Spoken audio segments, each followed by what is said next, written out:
महाबली हनुमान कथा।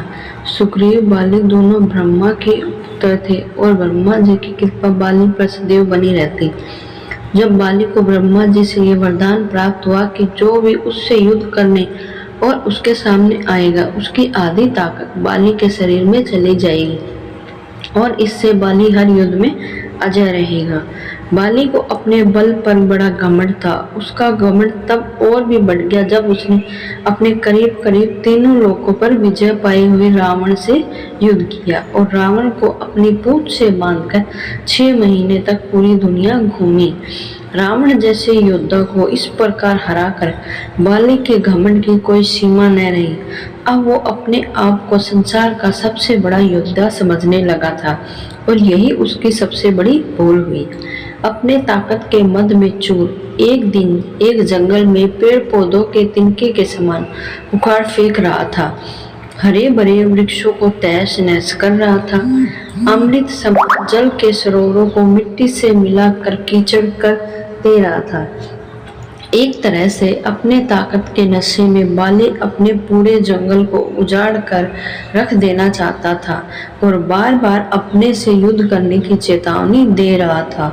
है कोई जो बाली से युद्ध करने की हिम्मत रखता हो? है कोई जो माँ का दूध पिया हो और जो बाली से युद्ध करके बाली को हरा दे? इस तरह की गर्जना करते हुए बाली उस जंगल को तहस नहस कर रहा था। संयोगवश उसी जंगल के बीच में हनुमान जी राम नाम का जाप करते हुए तपस्या में बैठे थे। बाली की इस हरकत से हनुमान जी को राम नाम का जाप करने में विघ्न लगा और हनुमान जी बाली के सामने जाकर बोले, हे वीरों के वीर, हे ब्रह्मा के अंश, हे राजकुमार बाली। तब बाली किष्किंधा के युवराज थे। क्यों इस शांत जंगल को अपनी बलि दे रहे हो?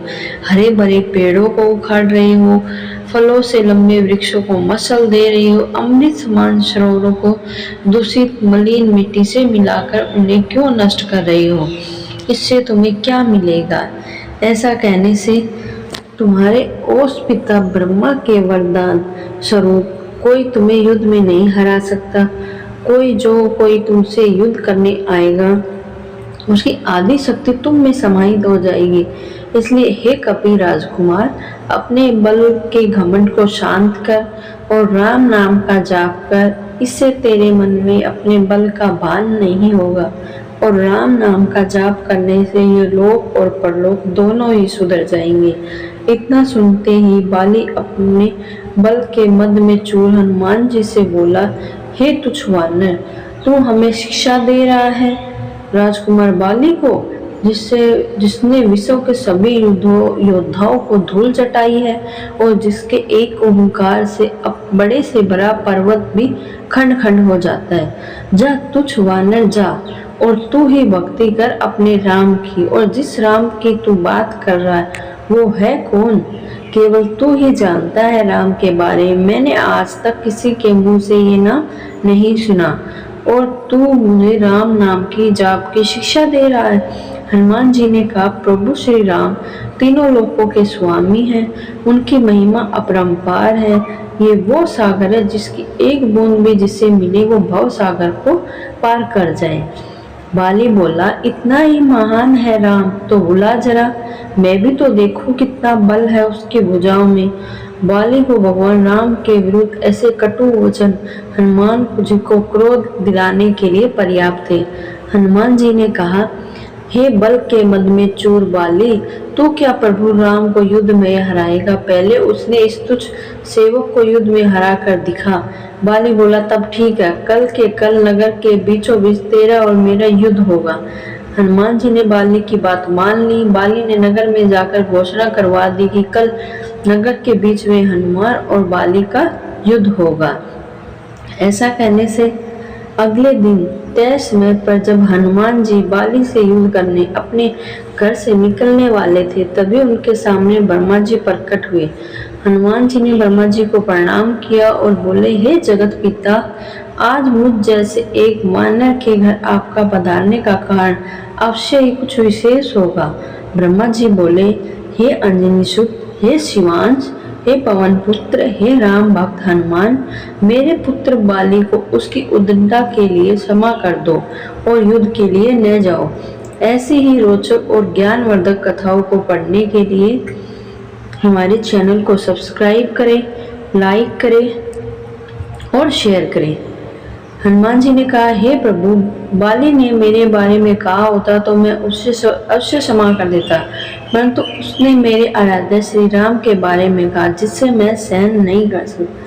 बाली ने मुझे युद्ध के लिए चुनौती दी है जिससे मुझे स्वीकार करना ही होगा, अन्यथा सारी विश्व में यह बात कही जाएगी कि हनुमान कायर है जो ललकारने पर युद्ध करने इसलिए नहीं जाता क्योंकि एक बलवान योद्धा उसे ललकार रहा है। तब कुछ सोच कर ब्रह्मा जी ने कहा, ठीक है हनुमान जी, आप अपने साथ अपनी समस्त शक्तियों को साथ लेकर न जाए, केवल 10वां भाग का बल लेकर जाए, बाकी बल को योग द्वारा अपने आराध्य के चरणों में रख दे तथा युद्ध से आने के उपरांत फिर से उन्हें ग्रहण कर ले। हनुमान जी ने ब्रह्मा जी का मान रखते हुए वैसे ही केवल बाली से युद्ध करने के लिए घर से निकल गए। बाली नगर के बीच में एक जगह को अखाड़े में बदल दिया था और हनुमान जी से युद्ध को व्याकुल होकर बार बार हनुमान जी को ललकार रहा था। पूरा नगर इस अद्भुत और 2 महायोद्धाओं के युद्ध को देखने के लिए जमा था। हनुमान जी जैसे युद्ध स्थल पर पहुंचे, बाली ने हनुमान को अखाड़े में आने के लिए ललकारा। ललकार सुनकर जैसे ही हनुमान जी ने एक पांव अखाड़े में रखा, उनकी आधी शक्ति बाली में चली गई। बाली में जैसे ही हनुमान जी की आधी शक्ति समाई, बाली के शरीर में बदलाव आने लगे। उनके शरीर में ताकत का सैलाब आ गया। बाली का शरीर बल के प्रभाव में फूलने लगा। उसका शरीर फटकर खून निकलने लगा। बाली को समझ नहीं आ रहा था। तभी ब्रह्मा जी बाली के पास प्रकट हुए और बाली को कहा, पुत्र, जितना जल्दी हो सके यहाँ से दूर, अति दूर चले जाओ। बाली को इस समय कुछ समझ नहीं आ रहा था। उसने ब्रह्मा जी की बात को सुना और सरपट से दौड़ लगा दी। 100 मील से ज्यादा दौड़ने के बाद बाली थक कर गिर गया। कुछ देर बाद जब होश आया तो उसने अपने सामने ब्रह्मा जी को देखकर बोला, ये सब क्या है? हनुमान से युद्ध करने से पहले मेरे शरीर का फटने हद तक फूलना, फिर आपका वहाँ अचानक आना और ये कहना कि वहाँ से जितना जल्दी हो सके चले जाओ, मुझे कुछ समझ नहीं आया। ब्रह्मा जी बोले, पुत्र, जब तुम्हारे सामने हनुमान जी आए और उनका आधा बल तुम में समा गया, तब तुम्हें कैसा लगा? बाली बोला, मुझे ऐसा लगा जैसे मेरे शरीर में शक्ति की सागर लहरा रहे हैं। ऐसा लगा जैसे इस समस्त संसार में मेरे तेज का कोई सामना नहीं कर सकता, पर साथ ही साथ ऐसा लग रहा था जैसा मेरा शरीर फट रहा हो।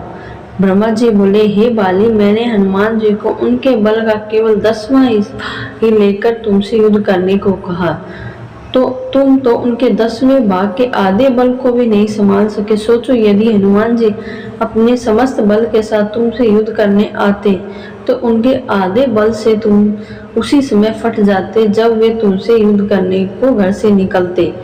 इतना सुनकर बाली पसीना पसीना हो गया और कुछ देर सोचकर बोला, प्रभु, यदि हनुमान जी के पास इतनी शक्तियां हैं तो वो इसका उपयोग क्यों नहीं करेंगे? ब्रह्मा जी ने कहा, हनुमान जी कभी भी अपने पूरे बल का प्रयोग नहीं कर पाएंगे क्योंकि ये पूरी सृष्टि भी उनके बल के 10वें भाग को नहीं सहन कर सकती। यह सुनकर बाली ने वहीं से हनुमान जी को दंडवत प्रणाम किया और बोला, जो हनुमान जी जिनके पास अथाह बल होते हुए शांत और राम भजन गाते रहते हैं, और एक मैं हूँ जो उनके एक बाल के बराबर भी नहीं हूँ और उनको ललकार रहा था, मुझे क्षमा करें। आत्मलिंगन से भरकर बाली ने राम भगवान का तप किया और अपने मोक्ष का मार्ग उन्हीं से प्राप्त किया। ऐसा कहकर ये कहानी है यहीं पर समाप्त होती है। धन्यवाद।